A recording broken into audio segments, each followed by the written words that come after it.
بسم الله الرحمن الرحیم.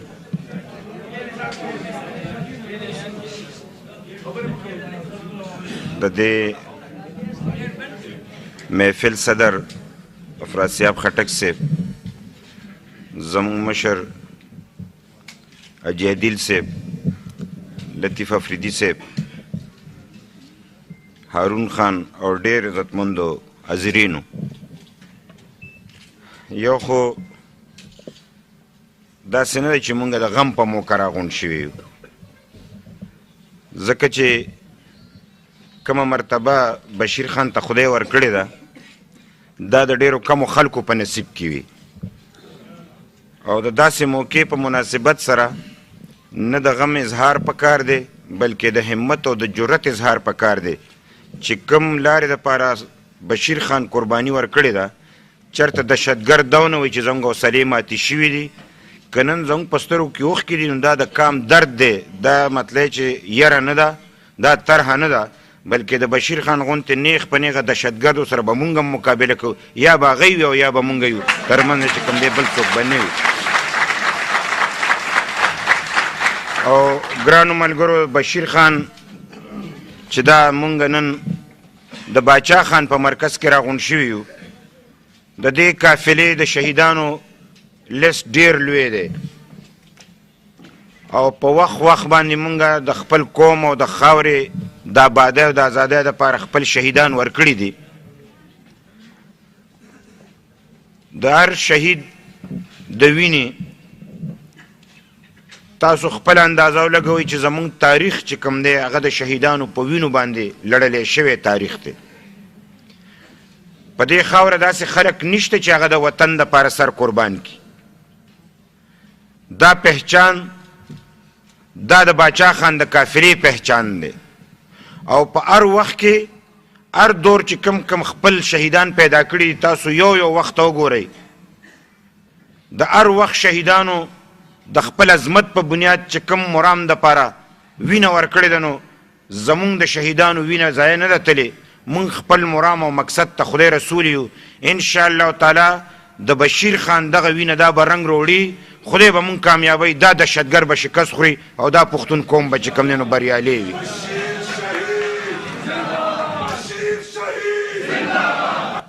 ګرانو ملګرو، په دې موقع د همت او د جرأت هغه اظهار لازم پکار دی چې کوم د دې حالاتو تقاضا ده. زمونږ مشرانو هم فیصلې کړي دي، تاسو اورېدلي دي. مونږ هم چې کوم دی نن چې په دې ځای کې ولاړ یو، د بشیر خان یو څو خبرې چې ما ته ډېرې وړاندې کېږي.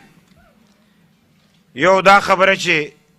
ما ته وایي چې میا صاحب ستا زوی شهید شوی دی، تا ته یو درد رسېدلی دی، ته ګزاره کوه ته داسې منځ ته مه ځه، خیر دی زما 80 کاله عمر دی،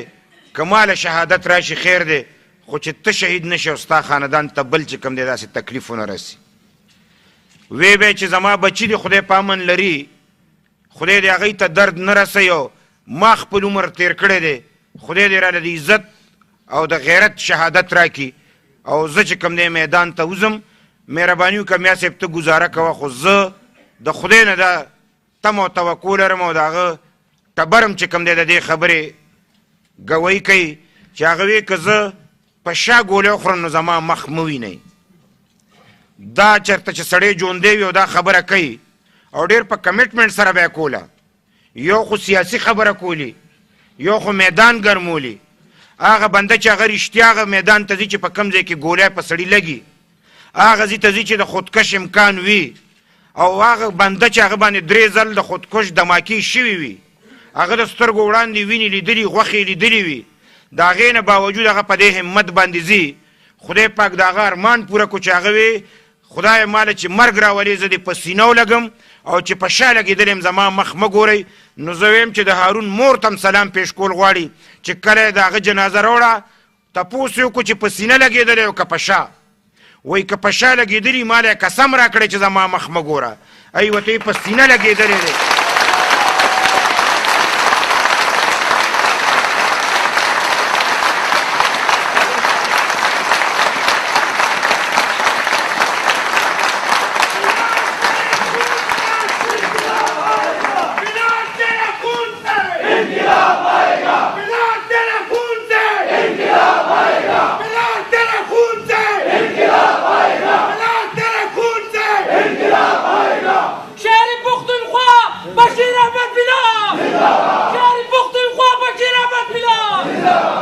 ګرانو ملګرو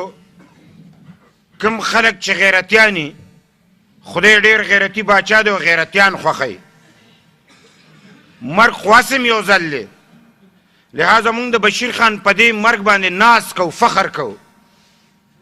چې هغه نن د قوم دپاره شهید شو او هغه لوز خدای پاک د هغه پوره کو چې زه دې په سینه ولګم او په سینه باندې لګېدلی او ځکه چې کوم دی د هارون مور چې کوم دی د بشیر خان مخ وکتو زه ویم چې داسې بچي چې پلار یې په سینه ګولی خوري او مور یې وایي چې په سینه نه لګېدلي زه به یې مخ نه ګورم څنګه به د هغې اولاد نران نه وي او څنګه به چې هغه غیرتیان نه وي او هغه په میدان کې ولاړ نه وي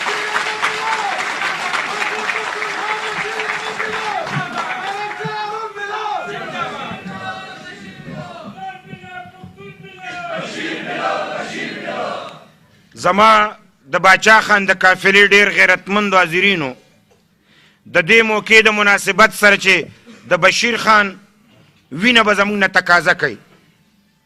او زه درته ډېر په ایماندارۍ سره ویم چې ما وس رسېدو ما د خپل زوی په شهادت اوښکې نه دي توی کړي خو زه چې اوس کلم کینم یا به په زړه کمزوری شویم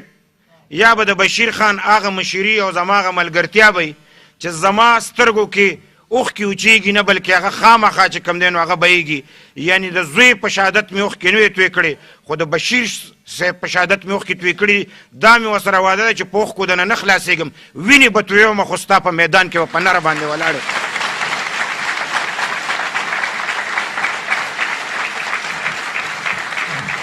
زما 15 کاله په خوله باندې یادېږي چې 15 کاله ته د یو بنده سره چې هغه مشر او ته کشر یو ځای تېرې دې کې ډېرې خبرې راځي جنگ راځي خفګان راځي په خولا کېدل راځي جیل راځي جلسې راځي جلوسونه راځي دورې راځي زه وایم چې خپل ځاني د بشیر خان چې په ما باندې څومره مهرباني وه او زما او د هغه څومره تعلق و چې ډېر خفګان هم په منځ کې راغلی دی زه به تاسو ته دومره ویم چې په کال مخکې ماله رالو ما ته وایي چې میا صاحب ته زما نه خفه ما ورته بشیر خان زما مشر زه به تا نه څنګه خفه کېږم وایي ستا زوی شهید شوی دی او په زړه باندې غمجن زه نه غواړم چې زما د وجې نه ته غمجن شي زه تا نه معافي غواړم که ته خفه خو ته په خوله شه او ته خوشحاله شه دا زما خوشحالي ده تاسو سوچ وکئ په منځ کې چې هر رنګه خبرې راځي داسې مشران چې د سړي نه جدا کېږي د هغه زړه به څه وایي چې تاسې یار د سړي نه جدا کېږي هغه به څه وایي چې داسې دوست د سړي نه جدا کېږي هغه به څه وایي هغه زما سینیر نایب صدر و بي بي صدره وه زه ورسره چې کوم دی نو جاینټ سیکرټري پاتې شوم زه ورسره چې کوم دی نو انفارمیشن سیکرټري پاتې شوم زه ورسره ډیپټي جنرل سیکرټري پاتې شوم او چې کله د صوبې صدر شو نو زه ورسره صوبۍ جنرل سیکرټري او بیا چې هغه کله زمونږ د پارلیماني پارټۍ چې کوم دی یو وخت کې هغه چیرمین و زه ورسره پارلیماني سیکرټري پاتې شوم او بیا هغه چې زمونږ پارلیماني لیډر شو زه ورسره پارلیماني سیکرټري پاتې شوم غرض دا چې یوه داسې مورچه نه وه چې د پارټۍ د طرف نه ذمهواري وه او هغه سره چې کوم دی نو زه په څنګ څنګ کې پاتې شوی یم نو زه به دا ویم ما په ټي وي باندې مو نو خلکو راته وی دا مو وایه زه ویم چې د شهادت د مرتبې په بنیاد زوی ته به ملامت یم او خپل ملګري بشیر خان ته به ملامت یم چې د کام په خاطر د وطن د ازادۍ او د امن په خاطر د شهادت خبرې خدای دې مالم شهادت راولي چې زه هغوی سره په دې درجه کې چې کوم دی نو برابر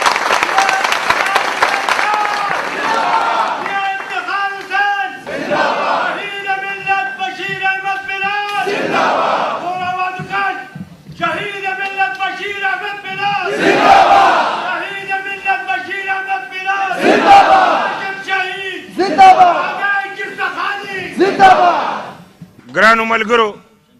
کله چې زمونږ په اسمبلی کې د بشیر خان د شهادت نه پس د ډومبی اجلاس او د هغه د تعزیت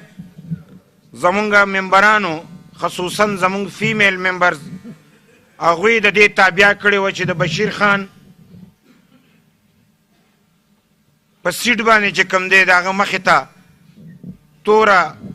ریښه یعنی د غم او د ماتم نښه او بیا د هغه په کورسۍ چې کوم دی نو سور مفلر او سره ټوپی او مخامخ ورته شمې بلیدل هغه بشیر خان چې هغه کورسۍ باندې به ناست و او زمونږ په اسمبلی کې به کومه خبره کېده خاص کر د شهیدانو په حواله چې په کم جرت به هغه خبره کوله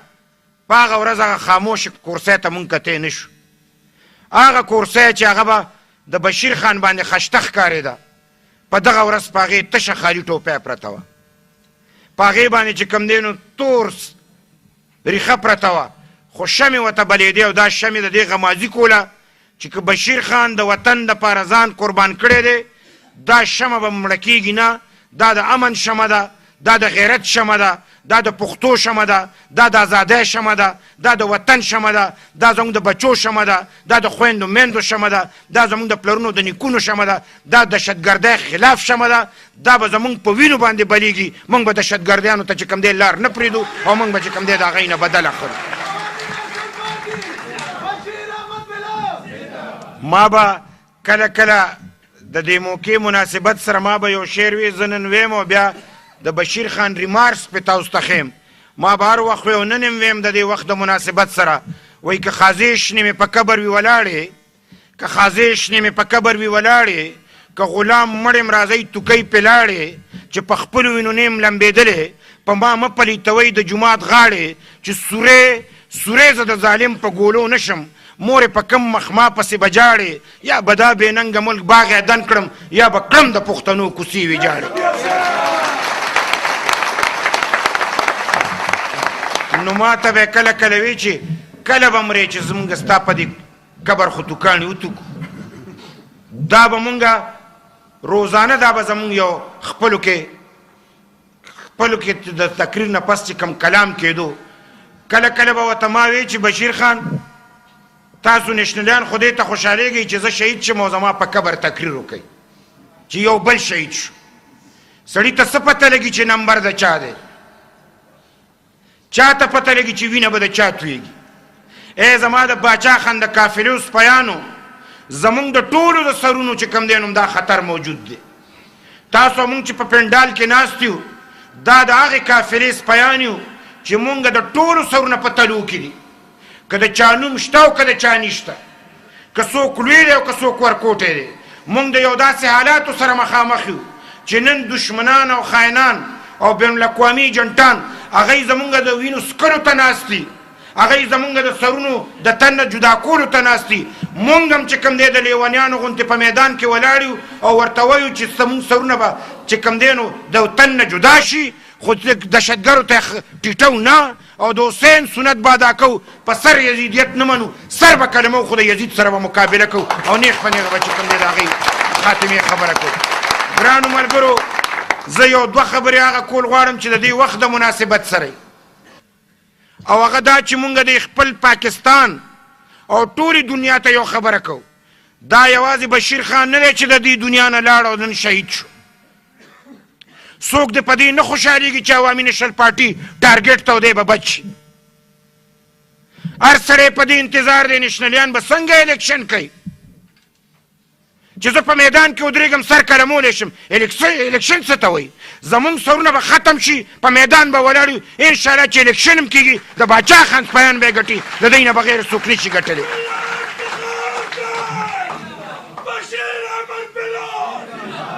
ګرانو ملګرو چې مونږ د سر پروا نه کوو څنګه په مونږ خلک سوال کوي چې تاسو به الیکشن څنګه کوئ هغه خلک دی ووایي چې د ګیدړانو غوندې شا کې چې کوم دی لکۍ ورکړي دوی وایي چې به څنګه الیکشن کوي د نرانو نه تپوس کوي ټیک به الیکشن کوو دا ګیدړان به بیري او دا زمري به چې کوم دی نو الیکشن دا تاسو ګرانو ملګرو دا ولې دا ځکه چې دهشتګر په دې خبره کې ناکام شو چې هغه ما د خودکش دماکو نه ویری په دې کې ناکام شو چې په راکټ لانچر ما ویری په دې کې ناکام شو چې هغه ما ته مورچې جوړې کړي او ما ولي په دې کې ناکام شو چې په معاملو کې هغه زما ملا ماته کړي نن د دهشتګردۍ په مقابله کې چې د باچا خان سپیان څنګه ولاړ دي داسې په تاریخ کې نه څوک ودرېدی شي او نه به د دې مثال پیدا شي هغوی په دې کې ناکام دي اوس څه کوي اوس وایي چې په دې باندې ناکام شو نو په پارلیمنټ باندې قبضه کوو او هسې نه چې الیکشن وشي نو که الیکشن کېږي نو د امن په نوم به د باچا خان سپیان الیکشن ګټي نو بیا به زموږ سر ته خیر نی نو هغوی وایي چې نشنلیان خواړو الیکشن ته پرېږدونه نو تا خو زه حکومت ته هم نه پرېښم تا خو یې چې ته د 5 ورځو میلمه نیغ په نیغه حکومت پرېږده موږ درته وایي چې عوامو 5 کال لوټ راکړی دی که یو سترګه دې جاړي او بله خاندي 5 کاله به پوره کوو نیغ په نیغه به چې کوم دی ستاسو مقابله کوي